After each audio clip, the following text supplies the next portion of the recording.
So we'll go ahead and get started. If you just came into the webinar, welcome. We appreciate you taking the time out of your day to join us.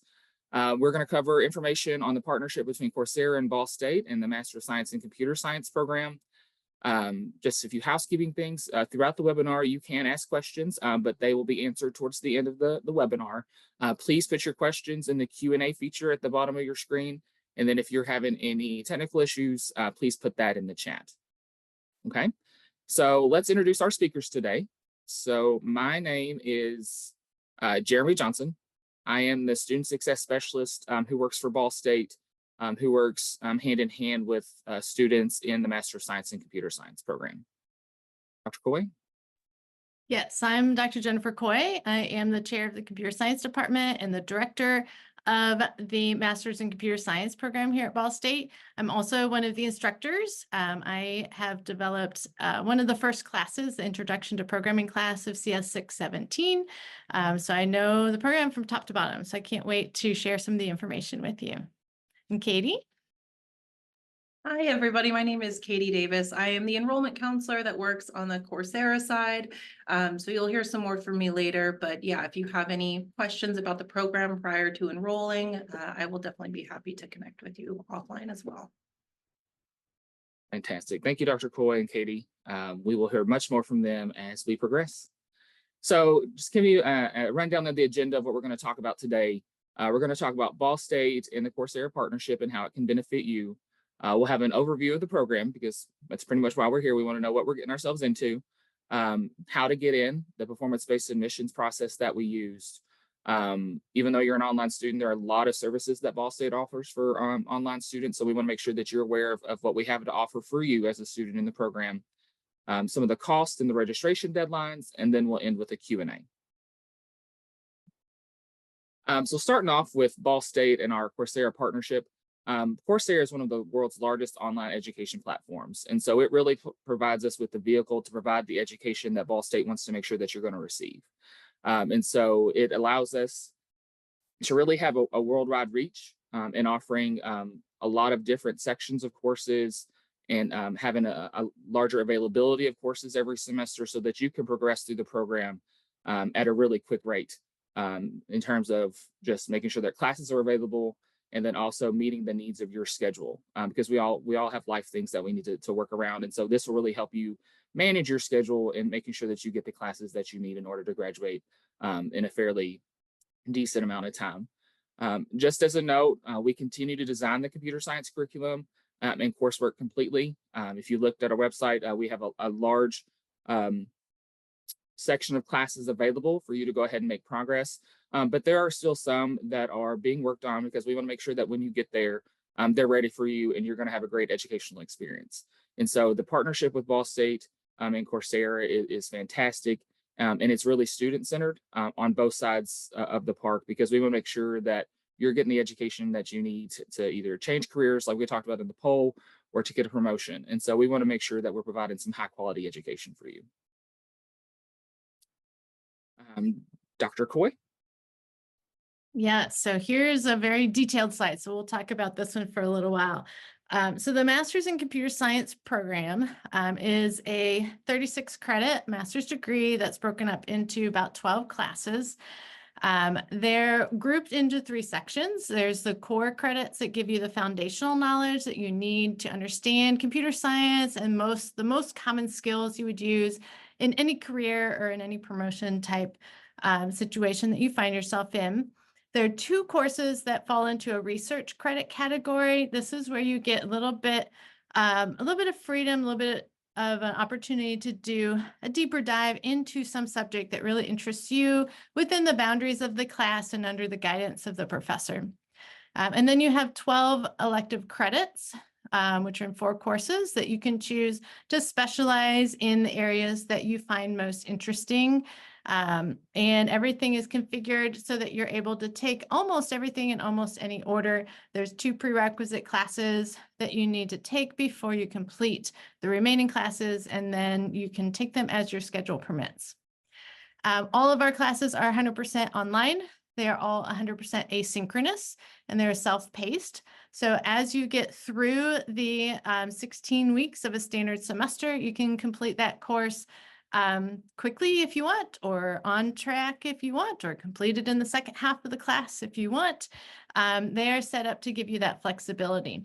So we do provide a recommended pacing for each week. You do certain assignments. They're usually broken into 16 modules with recommended due dates. And most students do follow along on that schedule.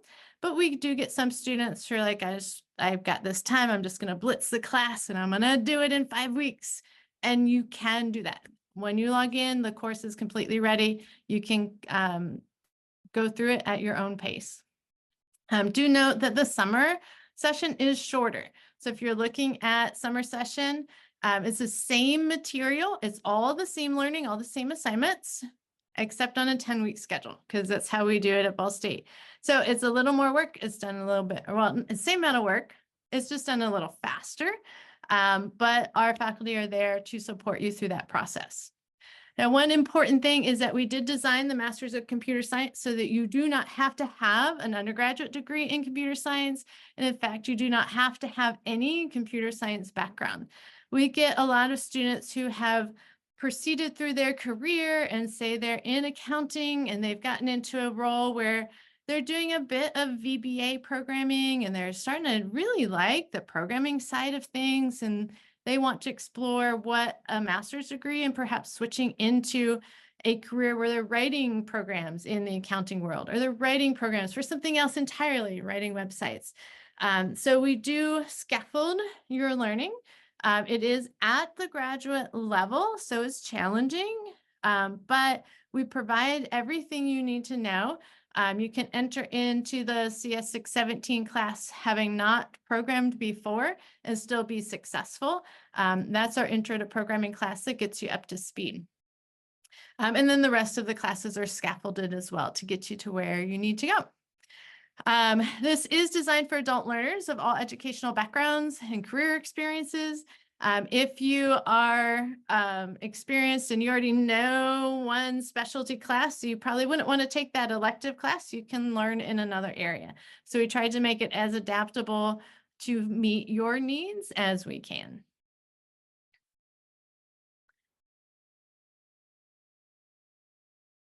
Thank you. So if you're not sure exactly what this means, we get a lot of questions about, I don't know, am I ready for this type of a program?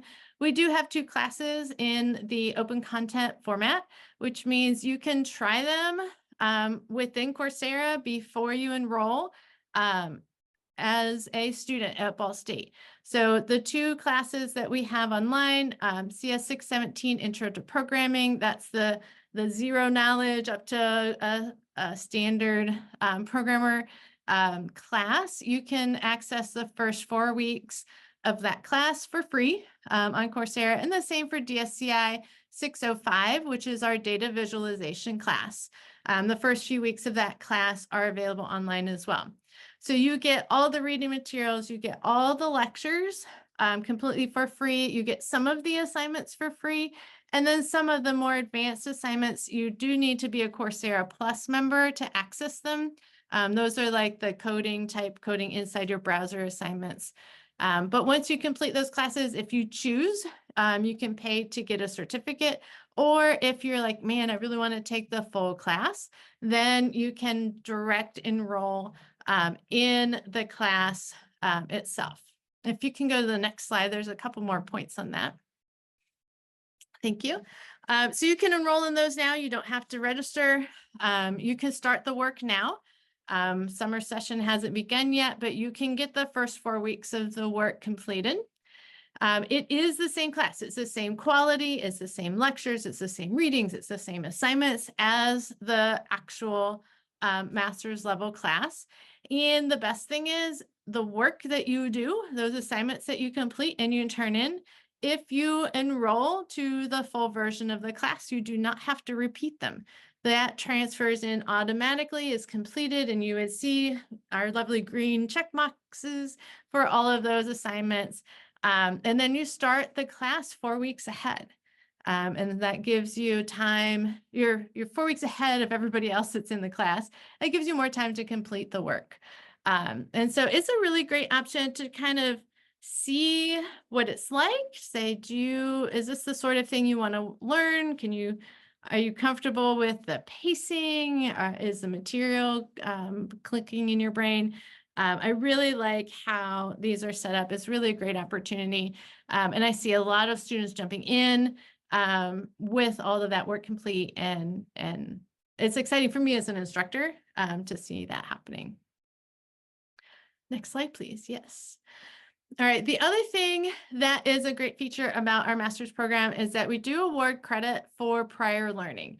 So if you have completed some of these certificates and specializations that are available on Coursera, if you have already done these, or if you choose to do them while you're a student, you earn college credit for them at Ball State. So there are a couple of caveats to that.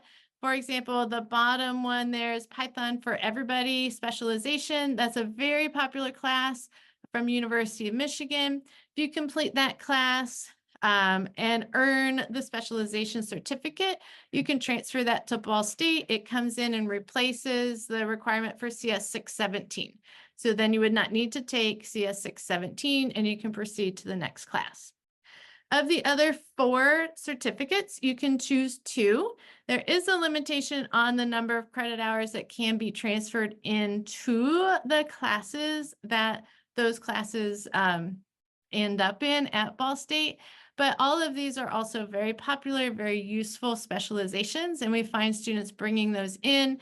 They come in as an elective credit. And one comes in as a research credit if you choose to take that class. And so that's another way that you can accelerate your progress towards your degree and meet your own timeline goals.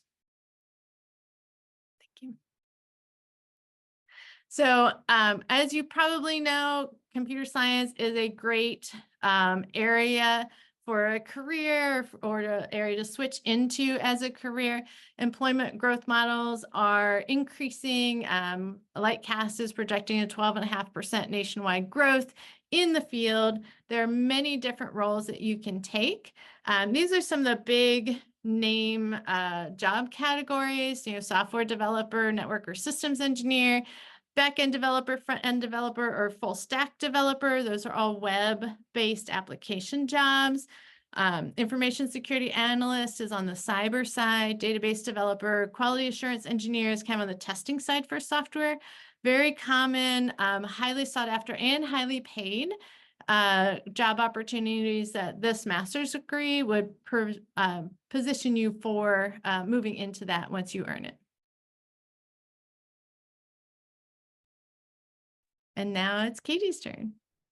Hello, thank you, Dr. Coy. All right, everyone. Hi, I'm Katie. I'm going to spend a couple minutes here just talking through performance-based admission. For most of us, this is a new concept in the higher education landscape, so we're going to walk through exactly how this works. So if anyone here has ever applied for college or graduate school before, you can probably attest to how the traditional college application process can be both daunting and time-consuming. It often will require collecting a lot of material before, like transcripts or test scores, references even. It can also sometimes delay your timeline to begin with waiting periods between the time that you apply and the time that you're actually admitted. It often also will ask you for specific educational background or prior knowledge before you apply. So this isn't the ideal scenario for learners and especially for working adults. With this, Ball State acknowledges that this traditional process doesn't really meet the needs of today's modern learners and creates unnecessary barriers for those who are looking to upgrade their earning potential or potentially change careers. Right. So with performance-based admission, this is a new approach that hopes to reduce the barriers and biases that are inherent with the traditional admissions processes. So it is simple, it's more equitable, and it's designed with learners in mind. Performance-based admission for this program means that you can gain acceptance into the computer science degree, regardless of your education background or professional experience. Most importantly, there is no application required. So instead, your work is your application for this program. To be admitted, you would simply be asked to complete 3 pathway courses with a cumulative GPA of a 3.0 or higher, which is equivalent to an 80%, and that will earn you admission into the remainder of the degree program. With this, there's also no weighting process. So your performance in actual degree courses in that pathway determines your admission. And completing the pathway also means that you would have 33% of the degree done through those first 3 courses. So you're actually earning graduate college credits while you are working towards admission into the program. And like Dr. Coy mentioned, you don't have to have previous experience in computer science. Those are foundational courses that they start you in, so you can build upon your experience as you go throughout the program. Okay, so how does this actually work? There are 3 basic steps to performance-based admission. Step 1 is that you complete a short registration form on Ball State's website. Right now, registration is open for the summer start date and closes on May 5th. So if you'd like to start this summer, get on it quick. On the registration form, you can select the pathway courses you'd like to begin with. Super important that you don't need to take all 3 of them at once. It's actually not advisable to do, and you can start at a pace that you're comfortable with. Each pathway course is 3 credits, and the cost per credit is $476 plus a $100 per semester technology fee. So once you submit that course registration form, step 2 is just to complete your coursework on Coursera. And once you complete all 3 of those pathway courses, you would gain entry into the program. And then step 3 is that finalizing your grades with a 3.0 or higher, which would officially admit you to the remainder of that program. All right, well, I'm going to pass it back over to Jeremy, but my contact information will be shared at the end of the presentation as well. So if you do have questions after this or just want to talk about your credentials in more detail, please reach out to me and I'll be happy to help with questions or next steps in the enrollment process. Thank you. Thanks, Katie. So I am your student success specialist for the Ball State Master of Science in Computer Science program. And my job is to make sure that you're successful, you understand what you're getting into, you understand the support resources that you have, just so you know that you are not out there on an island on your own. I'm there with you hand in hand, making sure you understand what performance-based admission is fully, understanding what prior learning credit is and how that's applied. And so my job is to make sure that you and I have a great relationship so that we can get you to graduation and either get that raise or get that promotion or change careers altogether.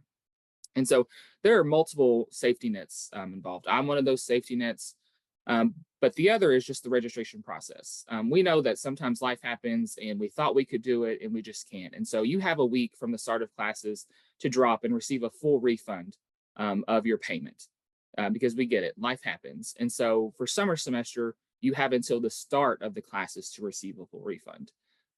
We try to give you a week or 2 weeks advance access to your courses so that you can get in there, look at the content and be like, yes, this is something I can do in this amount of time. Or if it's not, we can have a conversation and maybe try to create a plan to see if we can get there. Or you have the option of, hey, I might start the next semester because just right now I can't do it. And so we're making sure that you are successful from the start all the way up until graduation. And so let me pass it back to Dr. Coy real quick. Thank you. So I wanted to talk in more detail about the pathways classes for performance-based admission. So there's no separate application process like Katie said. You just start taking classes, and if you do the work and you get a 3.0 average, then you're admitted to the program. So we do have a recommended first steps. So if you have no background in computer science, we recommend you take CS 617 first. That's our intro to programming class. And then you can take DSCI 605, data visualization. That's the other open content preview available class. Both of those classes have no prerequisite. So if you want to take 2 classes the first semester, you can take CS 617 and DSCI 605 together. Once you complete CS 617, we recommend taking CS 602. That gives you kind of the more theoretical, semi-mathematical background for computer science. And then from that point, you can move onward to whatever classes you want. Now, I do want to say that we are very flexible in the specific pathway classes that count towards the PBA. Your first 9 credit hours at Ball State in earned graded credit count towards that pathway.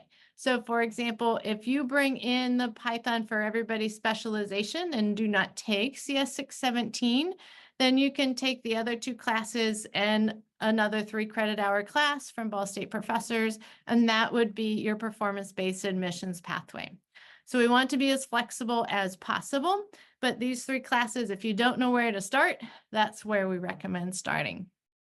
One nice thing, if you're thinking, well, I don't know if I want a master's in computer science, or maybe I want a master's in data science, because there is a bit of an overlap there.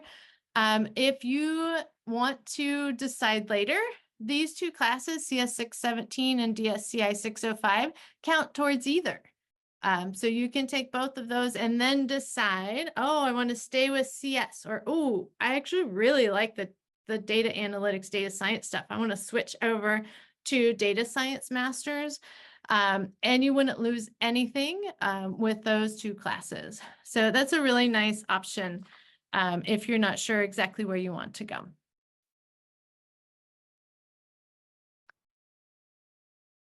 And this slide is Jeremy's. Thanks, Dr. Coy. So as a Ball State student, you have access to 100% of the services that Ball State has to offer. So when you graduate, you'll have a Ball State credential that says Ball State University with a Master of Science degree in computer science. So we want to make sure that you also have the opportunity to access these services. One of the biggest things that when I talk to folks on the phone is the level of student faculty engagement, just not outside of the class, but inside of the class as well, is top notch. You have support from faculty and staff who are Ball State employees in terms of academics, but then also having conversations of, well, how did you get to where you are now? And what made you get into computer science? So it's really hand in hand working together with your faculty to make sure that you're having the best educational experience that you can. Again, we've talked about it a little bit. I'm your student success specialist. I would work with you on selecting classes, making sure you understand your performance-based admission requirements, and really talking through policies to make sure that you are set up for success as you work through PBA and then as you get into the program as a regular student.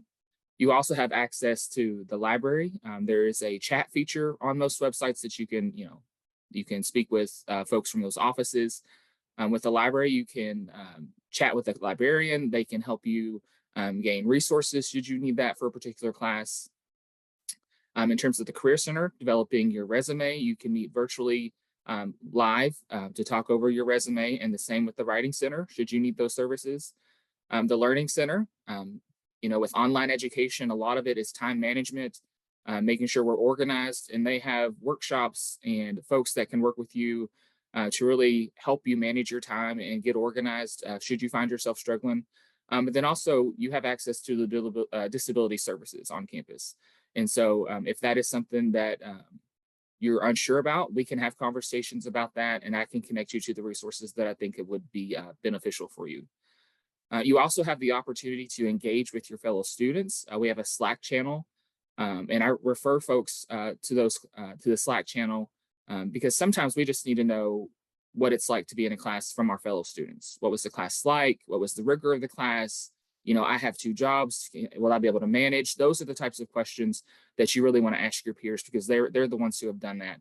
And you can also talk about assignments that have done. Maybe you're stuck. So they're the ones that are in there with you and can really help you through that.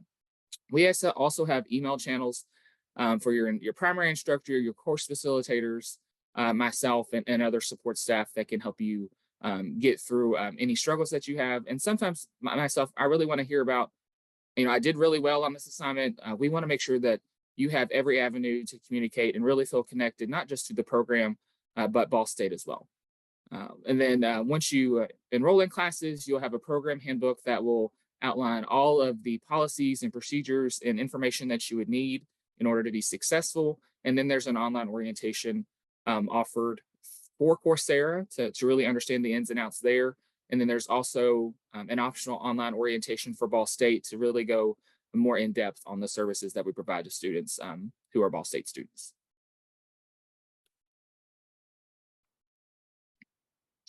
So program costs, you are able to get a master's degree for less than $18,000, which is phenomenal. The cost breakdown, which we've talked about, it's $476 per credit, no matter where you are in the world. So if you're in Thailand, if you're in Europe, or if you're like me here in Kentucky, you still pay $476.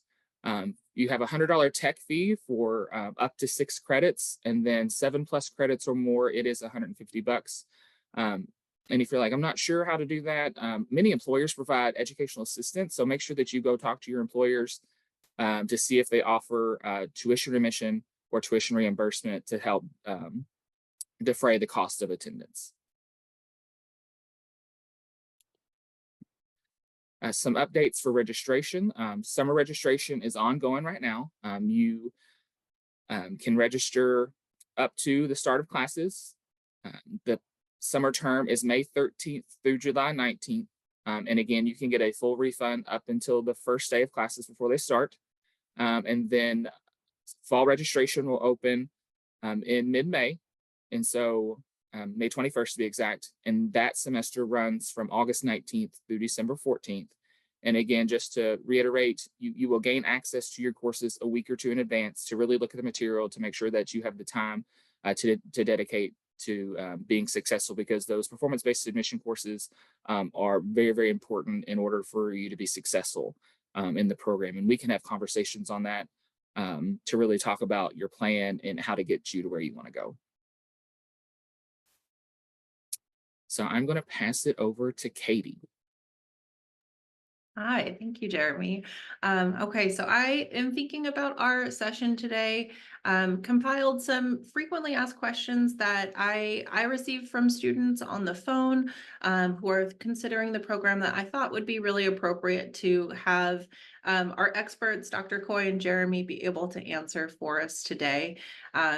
So this question goes to Dr. Coy first. As a course facilitator, can you share a little bit more about how you interact with and support students in your courses?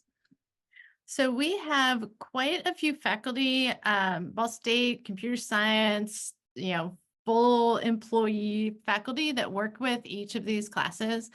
I'll talk specifically a little bit about how CS 617 runs, because that's the class that I've been working in, and give you a flavor for how all of the classes work. So I developed the class. So when you are in that class, you will see me giving you lectures. I created all the assignments and all of that. We do have a professor who's in charge of each semester. And oftentimes I'm in charge of each semester, but not always, because I can't teach all the time. Then we have assigned to each group of students what we call a course facilitator. And that's the person you would have most direct contact with. So these are Ball State professors. They're experts in their field. Most of them have PhDs, and they're there to help you. So one thing that Ball State really values highly is the student to professor interaction and relationship. So we want to make sure that you have a person that you can talk to, that every time you ask a question, you get that person and they build a relationship with you, know what you know what you've worked on before, can help you build into the next assignment, and so on. So as you enroll in a class, you'll get an email, and you'll email that email address your questions about here's an assignment. I'm stuck. I've been working on this and I just got to this point. I can't find my bug. What do I do? And you send that off, and the course facilitator, faculty member says, oh, I've seen that before. Here's what you do. Here's, maybe you think about this. Here's a hint on how to solve that problem. And you'll often have a couple email exchanges over that to get you to and through that assignment. And then later on, you get stuck on a different assignment and you can send in a question, or you're reviewing for the exam and you're like, oh, I'm not sure I got this concept. Here's a question about it. And then your course facilitator responds to you with an answer. So our goal for course facilitator responses is within a day or two, although sometimes on weekends it's a little bit longer because we need days off occasionally too. But actually a lot of our students in these classes work full time.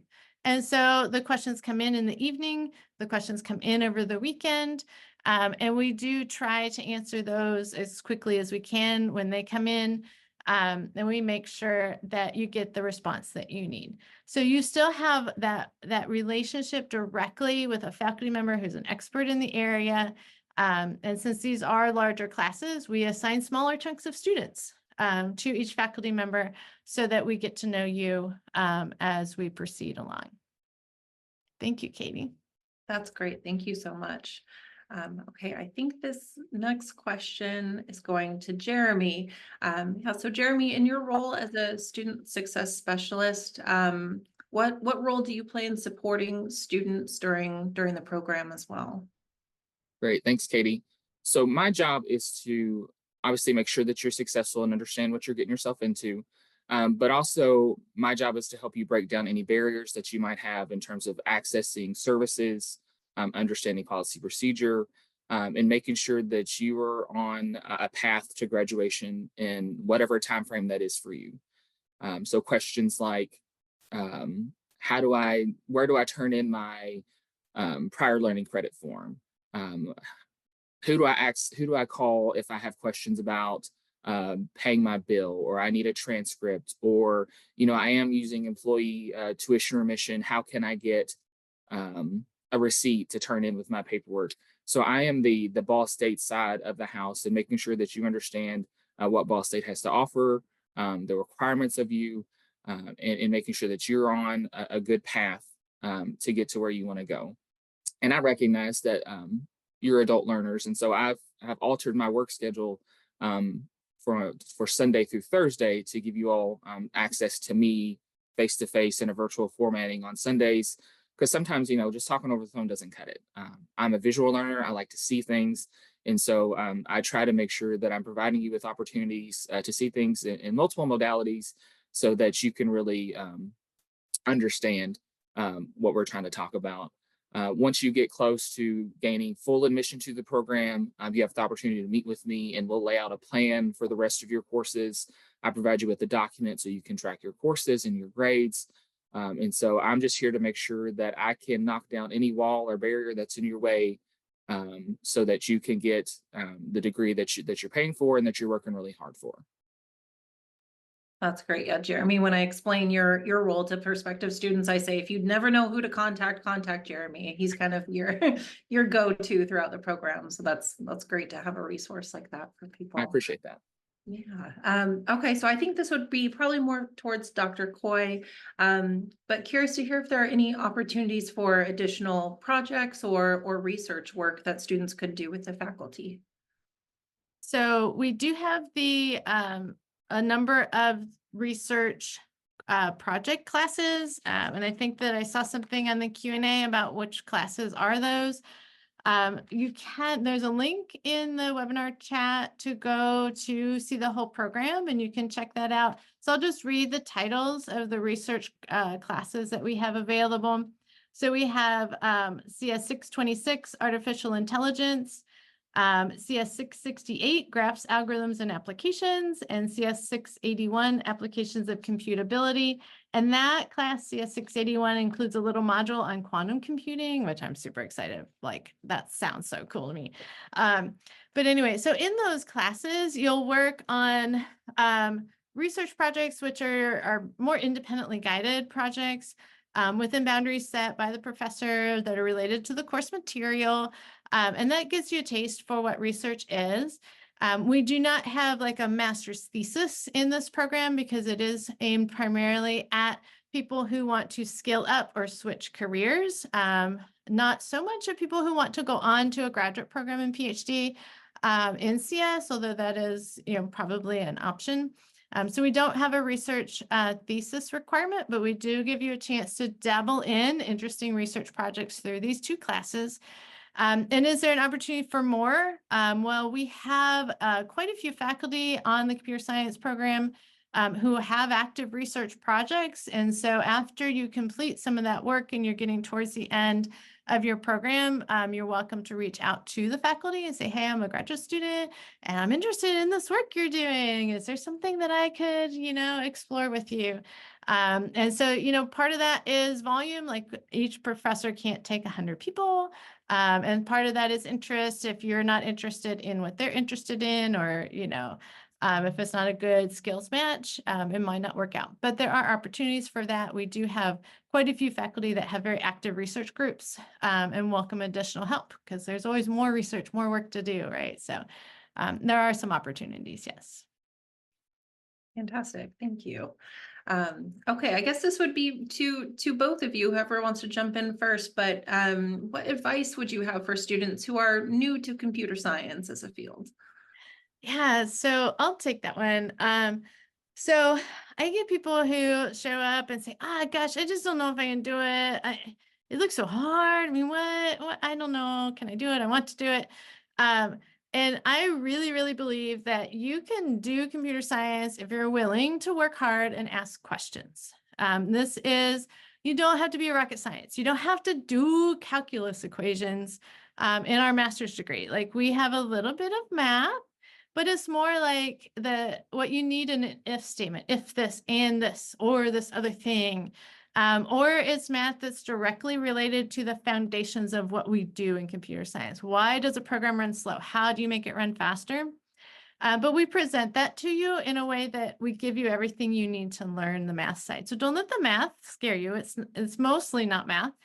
It's mostly just like, if you enjoy solving problems, if you enjoy putting things in order and building this amazing piece of software, then you can do this. And it's work hard, it's ask questions. We are really here to help you. We want our students to email us with questions. We like having, discussions about, well, what about this and what about that? And, how do you solve different programs in different ways? So just to try it and ask lots of questions. And I really believe everybody can do this. Thank you. Okay, I think this next one would probably be for Jeremy. I know we touched on this briefly, but can you share a little bit more about resources that are available to help students, maybe in terms of career advising or academic support? Yes, we have a whole gamut of folks in our Career Center that's willing and able to help you all develop your resume, interviewing, anything like that will help aid you in gaining a new job or moving up the ladder in your current position. I think one of the biggest resources that we really don't think about are the faculty and course instructors or facilitators in the program. As someone who has worked at a couple of places, the level of interaction between those folks and students is extremely high, in my opinion. And the level of support that are given for students in terms of answering questions via email, and the speed in terms of which they get responses is great. I've heard several times that someone asked me a question and I responded within a day, and they're like, I really appreciate you because I was expecting this to be 3 or 4 weeks down the road before I get any information. That's not what Ball State's about. We're making sure that you have access to information and resources as soon as humanly possible, because you're here to get educated and you're paying for a product, and we want to make sure that's top notch. Myself, as a resource, we also have other student success specialists around in case maybe I go on vacation. We have a whole division that will be able to answer questions for you until I return. But then also there's an opportunity for engagement in almost every corner. The Learning Center, the Writing Center, the library all offer learner experience programming. And so if there is a webinar coming up that is about time management, organization, or being an adult in the online setting, they record those. They're live, but then they also record them, and you can access those at your convenience. The communication is really, really good. You have your Coursera announcements that we'll send out regarding policies and procedure updates and deadlines. And so Some of the biggest resources and assets that we have at Ball State are the people that work for you. And so, as again, I've reiterated, you are, as an online student at Ball State, you have access to almost 100% of the services that we provide because we've tried to really enhance those services for the online learner because that's the direction we're going. And so we just want to make sure at the end of the day that you're successful. That's great. Thank you both so much for answering these, and hopefully this is helpful information for everybody. And yeah, I think we're in a good space to have about a 15 minutes to go through our Q&A section here. We'll try to get to as many of them as we can. I'm going to do my best as well to organize them into common themes as well. I do think there's some ones that we can kind of repeat here. But the first one, I'll start us off.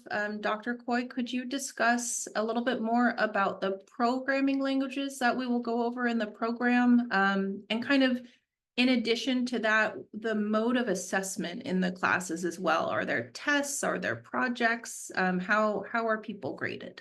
Okay, great questions. So we start out in the Intro to Programming class with Python, and then you are welcome to use Python in 602 to solve some of your problems, but you're not necessarily required to. In 621, which is data analytics, you can use Python or you can use R. You're introduced to the R programming language in the DSCI 605 data visualization class. The operating systems class is using Java. The cybersecurity class is open. You can use whatever language you wish to solve the problems. So there's a lot of flexibility, and it does depend on the class and what that instructor thinks is the most important language to learn. But if you learn Python and you learn Java, you know the two largest categories of languages out there, and you'll be able to pick up anything else along the way. And so we give you the structure you need to get up to speed in whatever language that we're using within the classes. So in terms of grading, it depends on the class as well. So a lot of assignments do have auto grading, and part of that, I mean, that sounds bad, but it's good. Like, the way that we do the auto grading is you get instant feedback. Like, you just did the assignment, you submit it, you say, yes, that was great, or no, oh, this part right here, there's this error that gives you a hint to fix it right away. And so you're not waiting a week or more to get that feedback. You get whatever assignment you're doing, you get the feedback immediately. And so those auto graders are configured by the faculty. The feedback is written by the faculty to try to target the most common mistakes that we find, and that gives you instant feedback and lets you move through the class without waiting for somebody to take a while to grade. So a lot of the assignments are auto graded, but not everything. Each class has some things that are best graded manually, best graded by a real person. They're graded by your course facilitators. So in the CS 617 class, for example, we have 3 larger projects, and part of the programming assignment is auto-graded because you want that instant feedback as you're developing it. That's called test-driven development in the field, by the way, which is a really good technique to learn. And then once you're completed with the assignment, the facilitators do a manual grading of your code. Is it good code? Is it consistent with industry quality? Does it follow good procedures? How could it be improved? And so we do, or in 617, and in other classes, there's other things that are manually graded. So each class has that personal touch point where your course facilitator, your instructors are directly grading you personally. And then there's that auto feedback that lets you move through the class quickly and get the customized feedback on what you did right away. Some classes have exams, some classes have larger projects, some classes have smaller programming assignments, some have homework that's submitted in the form of a quiz interface, although not all the quizzes are timed or anything like that. And additionally, each faculty member chooses how they want to structure the class. So a lot of the intro level classes are structured really open-ended. Like, there's no late penalties. You can complete it at your own pace. If you want to do 2 weeks now and take a 2-week break and then do 3 weeks the next. It's self-paced. You can choose that as you go.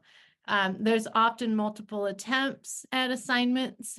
Not always, but there's usually multiple attempts. So if you write the first time it wasn't quite right, you have a chance to fix it when you get that feedback. So yeah, so hopefully that answered the question, Katie. That's great. I kind of compiled two on there for you. So sorry about that. Okay, this next one here. What is the standard or average timeline you would expect students to complete the program in? Yeah, so that's a really good question. So if you are ambitious and you want to take 2 classes every semester and 1 semester stack 3 classes, you can get done in 2 years. And so that is pretty good. Like most master's degrees are about 2 years, and that's what they take. If you're crazy and you want to do more and you're not working, you can take more classes each semester. I would say most of our students are full-time employees. They're working a real job. They have kids, they have lives, and they're taking these classes on top of that. So for a full-time employee, 1 class is good. 2 can be done if you really manage your time. And so I'd say the majority of the students are proceeding through, 2 classes 1 semester, 1 the next semester, 1 here, 2 there, as their life and plans allow them to do that. One nice thing is, like, if you're taking a 2-week vacation in September, you can take classes. You just work ahead or catch up after you get back. And it's pretty easy to adjust with your life in that way. Katie, can I jump in? Of course. Yeah. Yeah, I agree with everything that Dr. Coy said, and that's another avenue for me as well. Is let's have that conversation of what's happening that semester. Is it a busy time at work? Is there another semester that maybe we can add another course, or could we add in an extra summer course? And so that's really for us to have a conversation of let's really plan this out because we are on your schedule.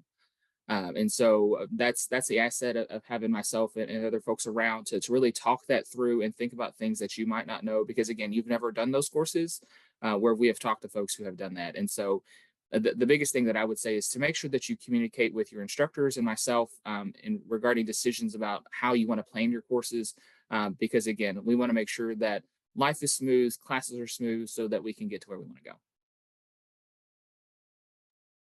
Absolutely. That's great. Okay, I think we have there's a number of questions in here kind of circling around the idea of additional financial aid or additional payment options.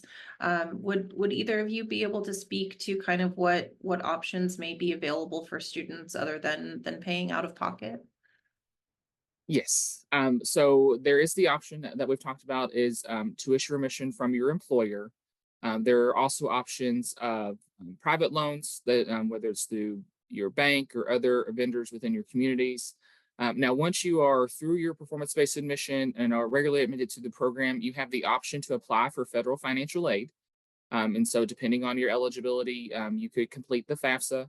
And depending on what you're eligible for, you could utilize that. The only caveat to that is you still have to pay out of pocket, and then any federal loans that you receive will be applied to your account, and then you would be reimbursed. And so that is how we are in terms of financial aid and paying for courses at this moment. Great, thank you so much. There are also a number of questions about the open content on Coursera and kind of how that works. I know we hit on that, but would we be able to just kind of circle back to clarify how that open content works, and if people get credit for it, if they don't, what does the open content mean? Yeah. So the open content is basically, if you think of the whole class that you would pay for as a full student at Ball State, we take the first 4 weeks and then we chunk out what needs direct faculty interfacing. So anything that does not need a faculty member to grade or respond to is in that open content. So all the lectures, all the readings are available, all the auto-graded assignments are available in those first few weeks, and you can work through and complete those. You get a grade for those assignments. And then if you choose to register for the full class, they all transfer in directly as having been completed in those first 4 weeks. Now, what you don't get in the open content free access is access to a professor. There are thousands of students in that class, and we just can't answer emails at that volume level with that class. If you enroll in the class, then you get the email address that you can get direct access to your professors and answer questions and get support for the assignments in that individual basis. So do you think that answers the questions, Katie? Yeah. I would say the other note that I would make would be just, the open content that's on Coursera is the first 4 academic weeks, I believe. So if you enroll in the full version of the class, you still have another 14 weeks of work to complete. So it's intended to kind of give you an idea of what to expect, but not to be the full version of that class. So I usually recommend it to people to check it out before you enroll, kind of like we've been talking about, so you know what you're getting into, and it can help you prepare as well. You can work ahead a little bit and get a little more comfortable with the material. Yes. Absolutely. Okay, great. So this is a question about just kind of course timelines. If something comes up during the 16-week semester, just during the semester, are there extensions if people aren't able to complete the courses, or what would you recommend if people have issues kind of during the semester?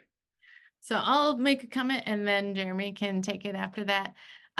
Ball State has a standard incomplete policy where if some major life event happens, there's a process to go through to see if you qualify for an incomplete option, and then you get an extension in the timeline of the class. So Jeremy, you probably have more to add or more details there. Yeah, good start. I appreciate that. So it's a verifiable extenuating circumstance. So for example, loss of a job, loss of income, loss of a parent, hopefully not. But there are policies set in place to where, as long as you have some documentation, that we can extend your course longer and have a new deadline for you to complete that course. But all of that comes down to effective communication, whether that's with myself and with your instructors. With how the course is set up, in terms of how you can kind of complete it on your own timeline, I would still speak with your instructors to say, hey, this is what's going on. Is there a way that maybe instead of having my work done the last day of class, I can extend that through the week of finals to complete those assignments? But that comes down to individual instructors.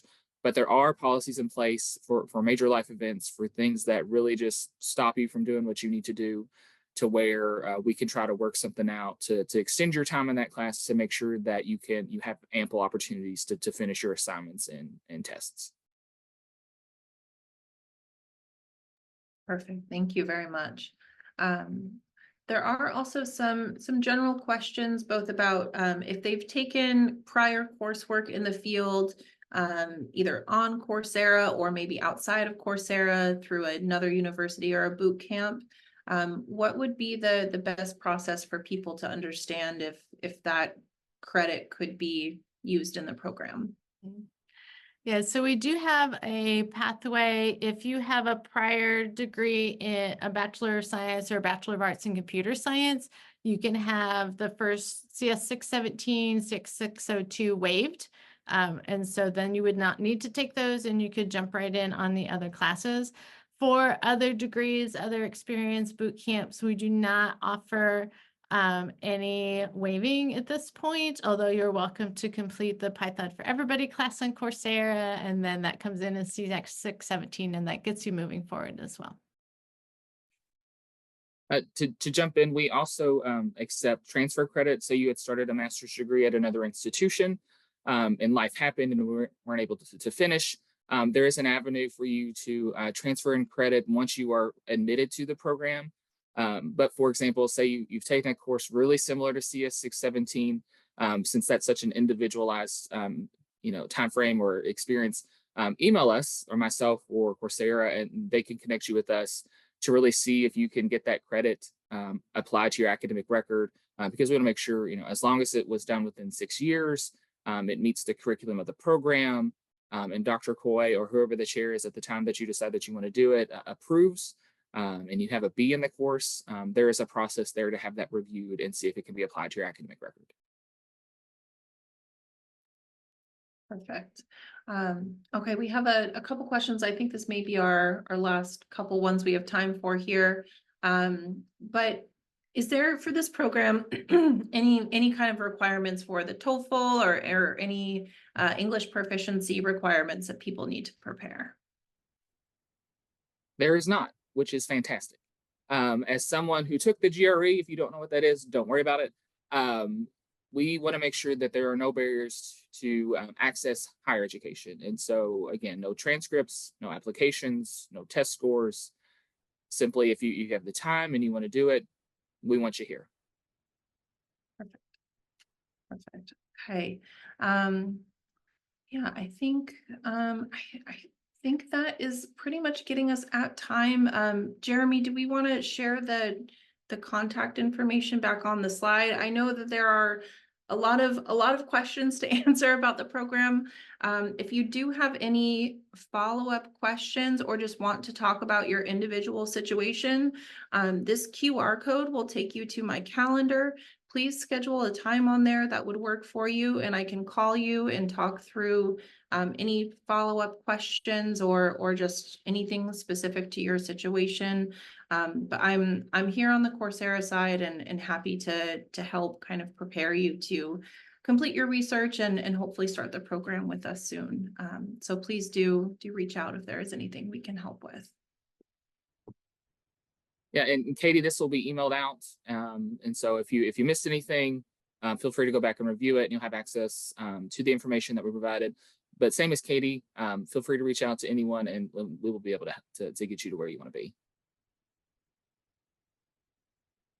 All right, thank you everybody so much for attending, and hopefully this was a helpful session, and thank you Jeremy and Dr. Coy for answering so many questions and providing such helpful information. Thank you all. Thank you. It's great to see you.